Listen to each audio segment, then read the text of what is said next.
esteja convosco.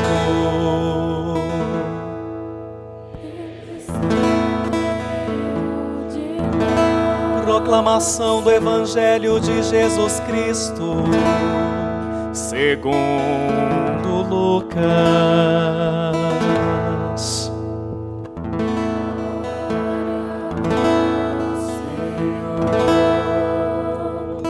Naquele tempo, aproximaram-se alguns saduceus que negam a ressurreição e interrogaram a Jesus: Mestre, Moisés deixou-nos escrito: se alguém tiver um irmão casado e este morrer sem filhos, deve casar-se com a viúva, a fim de garantir a descendência para o seu irmão.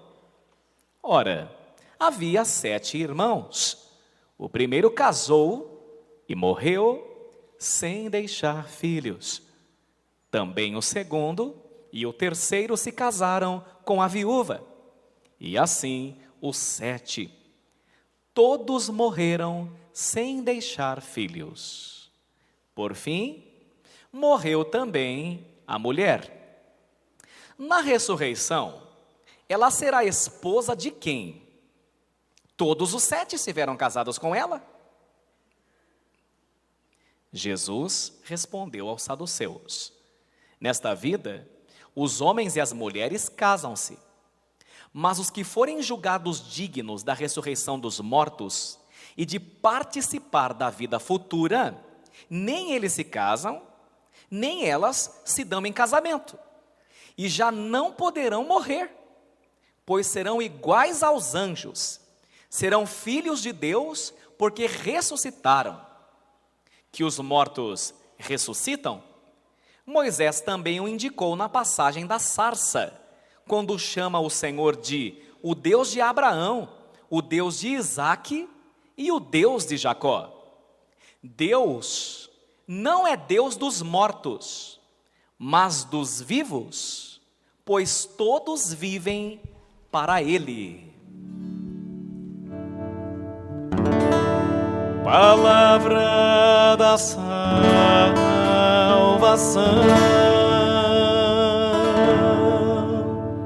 Glória a vós, Senhor. Muito bem, queridos filhos e filhas da igreja.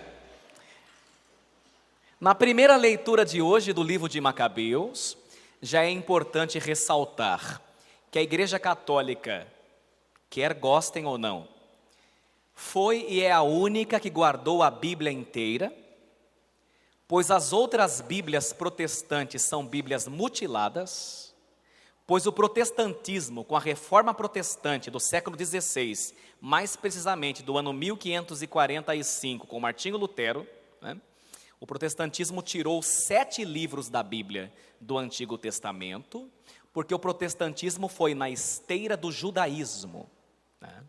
E nós somos cristãos. Embora nós respeitemos os irmãos judeus, nós não somos judeus. E é até esquisito, inclusive, um certo fetiche, não sei nem que palavra usar, mas um certo encantamento por parte de alguns que se entendem como cristãos com Israel, que são chamados sionistas. Quem são os sionistas? Aqueles que acham que quando Israel triunfar, pronto, Cristo volta. Gente, isso não tem nada a ver. O Estado de Israel hoje não tem nada a ver com a monarquia davídica, nada a ver. É uma nação digna de respeito, né? Aliás, gosto muito, sempre que posso eu volto para lá, um país fabuloso, né? Mas nós temos que entender que os judeus não aceitam Jesus Cristo como Messias. Eles estão esperando o Messias, né? Para os judeus, Jesus é um ideólogo, um farsante. Ele não é o Filho de Deus. Então, às vezes eu vejo alguns aí que se acham cristãos, né, com a bandeira de Israel para cima e para baixo. Gente, não misture as estações, tá bem? Inclusive, o protestantismo herdou a tradição judaica para compilar o Antigo Testamento. Nós não, porque nós não somos judeus, nós somos cristãos, né? Então, parece que hoje em dia a gente tem que falar que 2 mais 2 é igual a 4 para a sociedade, que a sociedade está perdida, não sabe para onde vai. Então, a Bíblia verdadeira, ela tem, então, a Bíblia católica, ela tem 7 livros que a Bíblia mutilada, que está passando por aí, não tem, porque tiraram. E um desses livros, diz que são 7, um desses, esse primeiro que você acabou de ouvir, que é uma pérola, que é antes de Cristo, né? O livro dos Macabeus, que por sinal não são são 2. Aliás, quando você que gosta de ler Bíblia, leia Macabeus 1 e Macabeus 2, que aquilo lá é uma pérola, e além de ser uma aula de história grátis, né? Então, claro, hoje eu não posso me delongar sobre isso, mas eu não poderia deixar de fazer essa observação, né? Pois bem, então, na revolta macabaica, quem quiser se aprofundar depois, é um capítulo da nossa história, né? Nós vemos esses 7 adolescentes valentes, varonis, que enfrentam sua majestade, que enfrentam o rei por amor a Deus. E o rei quer fazer com que eles desistam, dizendo: olha, vamos cortar sua mão, vamos cortar seu pé. Eles respondem com a sabedoria que vem do Espírito Santo: pode cortar minha mão, meu pé, pois o Deus que me deu esse braço, essa perna, vai me dar outro inteirinho na vida eterna, seu rei. Para nós, tem vida do outro lado. O senhor pode ser rei, mas o senhor está ferrado, porque do outro lado o senhor está lascado. Olha a coragem, gente. E o rei: seus insolentes, mata o primeiro. E foi matando na frente deles. Mata o segundo, mata o terceiro, mata o quarto. E aí falando: e aí, vocês vão querer também ou vai igual aos seus irmãos? Pode matar a gente também. Mata o quinto, mata o sexto. E foi matando um a um. E quem já leu o livro de Macabeus sabe que a mãe deles ficava na retaguarda chorando e dizia: filhos, não desistam, não reneguem a fé, vão. Isso é belíssimo esse livro, né? E aí o último, né? Quando o último vai morrer trucidado, ele solta essa pérola, ele solta essa frase, que está no versículo 13 da primeira leitura. Dê uma olhadinha, por favor. Versículo 13 da primeira leitura. Naquela nossa pedagogia costumeira, eu vou começar e você completa. Quer ver? Primeiro padre, versículo 13 da primeira leitura. Olha, antes de morrer, hein? Já viu 6 irmãos morrendo na frente dele. Agora ele tem a chance de escapar. Ele fala: prefiro ser morto pelos homens, tendo em vista a esperança dada por Deus, que um dia nos ressuscitará. Agora vocês completam. Para ti, porém, ó rei.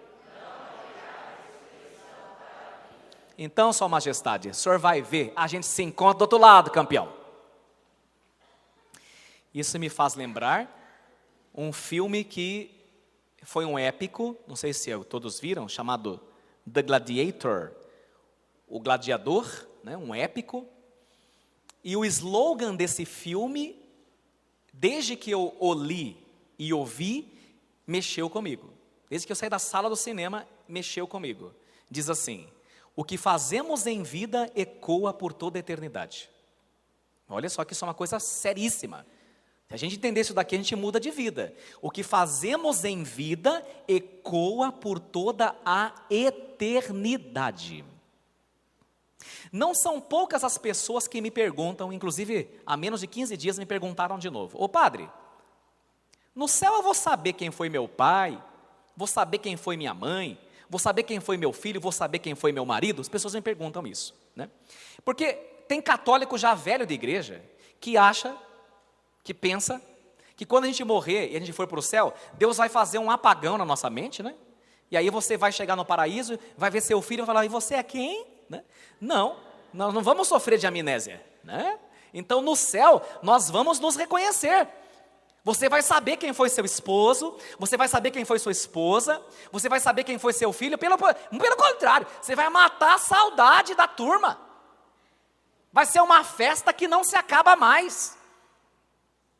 Agora, o que nós temos que entender, veja bem, só que os laços que vão nos unir, bem, serão mais profundos e estreitos que os laços da terra. Por quê? Porque por mais que a gente ame as pessoas aqui embaixo, nós temos o pecado original, então nosso amor é torto, nosso amor é caricato, nosso amor é imperfeito, nosso amor é doente. Quantas vezes nós temos um amor doentio pelos outros? Não temos? Temos um amor doentio. A mãe às vezes tem um amor doentio pelo filho e pela filha, que não deixa nem o filho voar. Esses amores serão purificados. São Paulo fala que vai chegar um dia, e vai ser lá na eternidade, onde Deus será tudo em todos. Então nós vamos nos amar em Deus. Então o que vai acontecer? Nós teremos o nosso laço de afeto ainda mais estreito, mais purificado. Vamos nos amar em Deus, estaremos todos em Deus, e Deus será finalmente tudo em todos. Então nós vamos nos reconhecer sim, né? Tem até a piadinha, né, que a turma conta, aquela anedota, não sei se já ouviram falar, que o marido morreu, né, e chegou no céu, e logo se acostumou com o paraíso, aquelas coisas maravilhosas e tudo mais. Daí ele falou assim, falou para o anjo, cadê minha esposa? A sua esposa, infelizmente, né, ela ficou lá na terra, né, mas você alcançou a salvação, né, então seja bem-vindo ao paraíso. Ah, que delícia, né? E aí ele gostou tanto do céu, que nem percebeu, passaram muitos anos na terra, a esposa morreu, né? Aí quando a esposa morreu, chegou lá, ela falou, amor! Ele falou, amor não, é até que a morte o separe, né? Então, claro, é até que a morte o separe, lógico, né? Mas nós vamos entender uma coisa bonita nesta pregação de hoje. Veja bem, você vai ter um carinho para com a sua esposa e uma intimidade para com ela, claro que diferente de uma intimidade que você vai ter com o irmão no paraíso, porque vocês conviveram na terra, vocês vão ter essa lembrança, né? Mas nós seremos todos irmãos. O marido vai se sentir irmão da esposa, e a esposa vai se sentir irmã do seu marido. O filho vai se sentir irmão da sua mãe, mas com uma gratidão eterna, porque ela foi minha mãe quando estava na terra, porque ele foi meu pai quando eu estava na terra. Nesse sentido é que nós entendemos por que os padres não se casam. Muita gente também não sabe às vezes disso, né? O fato de os padres não se casar, dá-se o nome de celibato. O que é o celibato? Claro que precisaria de uma palestra só sobre isso, mas em poucas palavras. O padre não se casa e guarda o celibato por dois motivos essenciais. Primeiro, por amor ao reino dos céus. Por causa do reino dos céus, ele abre mão de constituir uma família. Não é porque ele não gosta de ter uma família. Não é porque ele não gosta de ter uma esposa e filhos, mas por algo que ele julga mais nobre e maior, ele abre mão, né, por amor ao reino dos céus. E o segundo motivo, porque os padres, ainda que de forma imperfeita, porque somos pecadores, os padres são uma amostra grátis na terra do que já vai acontecer no céu, onde homens e mulheres se amam com amor superior. Se amam com amor divino, sem interesses, se amam com amor puro, o amor de Deus. Então os padres já são na terra um ensaio daquilo que todos vocês que estão me ouvindo agora vão ser no céu. Você vai ser irmão da sua esposa, né? Então, você que está pensando em se casar, você vai ser irmão da sua futura esposa lá no paraíso.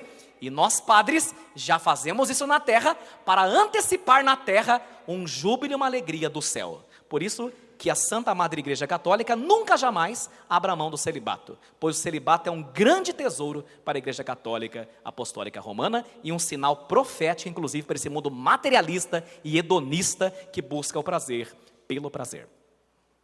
Estamos na introdução. Desenvolvimento. Os comunistas e os marxistas, portanto, da mesma farinhas do mesmo saco, nos acusam de alienados. Dizem eles, os cristãos inventam uma pátria celeste para fugir da dura realidade daqui. Marx e Engels, no Der Kapital, diziam, a religião é o anestésico, o ópio do povo. Errado. É justamente o contrário, pois se eu luto por justiça e vida digna aqui, e não tem nada me aguardando para além do cemitério, então de todos os homens, diz o apóstolo São Paulo, eu sou mais digno de pena, eu sou mais digno de dó, eu sou mais digno de compaixão. Se eu não vou ter que responder pelos meus atos no final da minha vida, e São Paulo escreve, pois todos os homens vão ter que comparecer diante do tribunal de Deus. Então veja, se eu não vou ter que responder pelos meus atos no final da minha vida, então eu posso viver de forma inconsequente e irresponsável aqui, porque nada me espera do outro lado. Mas se há algo me esperando do outro lado, e eu vou prestar contas da minha administração ao meu Senhor, então eu tenho que caprichar nesta terra, eu tenho que caprichar nesta vida, eu tenho que procurar viver da melhor forma possível. Em outras palavras, você que perdeu sua mãe, você que perdeu seu pai, você que perdeu sua avó, ou você que perdeu qualquer outra pessoa que lhe tenha sido muito importante. Você quer rever sua mãe? Você quer rever sua avó? Então, meu filho, capricha. Capricha. Dá o seu melhor aqui na terra, porque senão você nunca mais vai vê-los. Não viva pela metade. Não brinque com essa vida. Porque esta vida decide como será a outra. E é por causa disso que eu tenho que viver então da melhor forma que eu consiga viver, da melhor forma que eu consiga fazer. Agora, se você quiser terminar num cemitério e nunca mais ver quem você ama, relaxa. Vive de qualquer jeito, porque é isso que vai acontecer. É a mensagem desse final de semana. O túmulo vazio do Senhor Jesus está cheio, viu? O túmulo vazio do Senhor Jesus está cheio de esperança. Porque o túmulo dele está vazio, nosso coração se enche de esperança. E se você não se atentou ainda a isso, Jesus ainda vai esvaziar o cemitério. Jesus vai esvaziar todos os cemitérios. Pois um dia, quando ele voltar em plena glória, acompanhado de seus anjos, envolto em luz, nas nuvens do céu, os mortos se levantarão dos seus túmulos, os justos para a vida eterna, e os injustos para a condenação eterna, para o fogo que nunca se apaga. Ao som de sua voz, todos os que dormem despertarão. E é por isso que o salmo de hoje nos disse: ao despertar, me saciará a vossa presença, e verei a vossa face. Um muçulmano, certa vez, insultava um padre católico, dizendo-lhe: nós temos uma prova de que a nossa religião islâmica é verdadeira, pois podemos provar que o nosso fundador existiu. Em Meca está o túmulo dele. Mohammed, Maomé, foi um personagem histórico e pode ser provado. Agora vocês cristãos não têm esta prova. O fundador de vocês só pode ter sido inventado, pois até hoje, quando vocês vão a Jerusalém, nem sequer você tem um consenso de onde está o túmulo do seu fundador. Prova de que o fundador da religião dos cristãos é uma invenção. O padre então fez uma pausa, olhou para o seu amigo muçulmano que lhe atacava e disse: de fato, não podemos visitar os restos mortais de nosso fundador. E a gente não é uma religião de um túmulo, porque nossa religião não tem um cadáver como a sua. Nós temos um Senhor que vive, cujo túmulo está vazio. O nosso evangelho não termina em morte, mas em vitória. O nosso evangelho não termina num túmulo, mas no céu. E por isso a nossa religião, sim, só pode ser a verdadeira, porque não temos túmulo nem cadáver. Temos um Senhor que vive, e o fundador da nossa igreja vive e reina para sempre.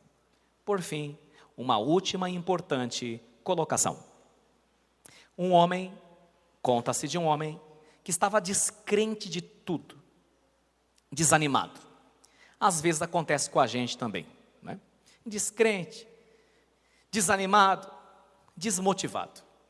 Passou a viver sua vida sem se importar com suas escolhas, nem com nada, nem com ninguém.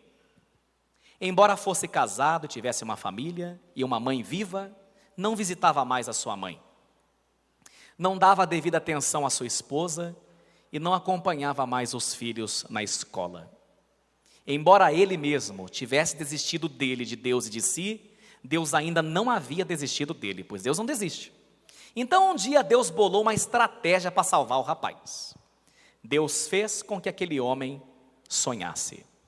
Sim, porque Deus também fala com a gente em pleno 2019, através dos sonhos. Deus fala através dos sonhos. Então Deus fez o caboclo sonhar. Ele sonhou que havia morrido e chegado ao céu. Foi recebido por um belo e luminoso anjo de luz, que se apresentou como sendo seu anjo da guarda aqui na terra e disse: seja bem-vindo ao paraíso, pode entrar. Ele olhou para o céu assustado e o anjo lhe disse: calma, sossega, eu vou lhe apresentar a vizinhança, vou lhe apresentar os arredores, vamos dar uma volta pelo paraíso, porque é aqui que você vai passar toda a sua eternidade. E o homem viu muitas pessoas felizes, casas belíssimas, uma mais bela que a outra. Algumas tinham lagos, outras, além dos lagos cristalinos, tinham cisnes negros e brancos enfeitando. Outras casas belíssimas tinham quadras poliesportivas. Ele não conseguia nem sequer escolher qual casa era mais bonita. Andando por aquelas vielas de mãos dadas com o anjo, viu sua antiga funcionária, que trabalhava com ele, lá na casa dele há muitos anos atrás, que caminhava por um jardim gigantesco, pois ela gostava muito de jardim, e na vida eterna, a casa dela tinha um jardim a perder de vista, e ela passeava por ele. Andando um pouco mais, viu uma casa no formato de castelo, e quando olhou para a torre da janela, quem ele viu? Viu sua bisa, no alto da torre, feliz, contemplando as maravilhas daquele lugar. Andando algumas quadras a mais, viu também o encanador, que sempre lhe ajudava, cujo nome nem sequer ele lembrava. Bem instalado, feliz, realizado, de fato as casas eram muito belas, uma mais bela que a outra. Finalmente, depois de muito andar, o anjo lhe disse: muito bem, vamos agora então conhecer o seu bairro, vamos agora conhecer seus aposentos. Ele: vamos, animado, vamos sim. Quando chegou no lugar que havia sido preparado para ele, ficou tão assustado que, se pudesse morrer, teria morrido de novo. Havia uma barraca no lugar de uma casa, muito pequena, sob um chão batido, sem vegetais, sem jardim algum. Olhou para dentro daquela barraca que só cabia uma pessoa e viu que para a noite havia uma toalha, ou melhor, uma coberta muito da xing-ling, daquelas corta-febre, e dentro da barraca tudo que havia era uma panela e uma caneca. O homem olhou para o anjo e falou: que palhaçada é essa? Como que pode estar preparada para mim um lugar assim? Eu vi tantas casas belíssimas, tantas construções tão bem elaboradas. Chama o gerente, eu quero os meus direitos. E o anjo: calma, Senhor, calma o quê? Houve um engano nisso aqui. O anjo serenamente então lhe respondeu: meu amigo, desculpa, mas aqui no céu nós temos os melhores engenheiros e os melhores arquitetos, mas o material com que se constrói as casas são vocês que mandam lá da terra enquanto estão vivos. Me desculpa, mas foi o que deu para fazer com tão pouco que você mandou para a gente. O homem gritava ainda mais e dizia: me tire daqui, eu quero ver minha esposa, eu quero voltar para minha casa, cadê meus filhos? De repente acordou do sonho ou pesadelo, suado, com o coração acelerado. Sua mulher acordou de madrugada, 3 da madrugada. Que foi, homem? Está sonhando, é? Ele entendeu que era Deus falando com ele. E quando a esposa lhe perguntou: que foi, homem? Está sonhando? Ele respondeu: não, meu amor, eu acho que finalmente eu estou acordando. Jesus disse em seu evangelho, em João capítulo 14: na casa de meu pai há muitas moradas, e eu vou preparar para vocês um lugar. É verdade, mas não nos esqueçamos de que o material a gente manda daqui. Como, seu padre? Eu explico. Rezando, fazendo caridade, indo à missa, rezando o terço, visitando o cemitério, coisa que os homens modernos não fazem mais. Um bom católico visita o cemitério e reza o Pai Nosso, Ave Maria, glória ao Pai, por aquela pessoa que está sepultada naquele túmulo, que isso é uma obra de misericórdia espiritual e da indulgência parcial para aquela pessoa, adorando o Santíssimo Sacramento, se confessando. Dentre outras coisas, estamos enviando material de primeira qualidade para que o Senhor prepare o nosso quarto, a nossa casa, a nossa morada. E é justamente porque existe a outra vida que Marx e Engels estavam errados. É justamente porque existe outra vida que esta daqui faz todo o seu sentido. Amém.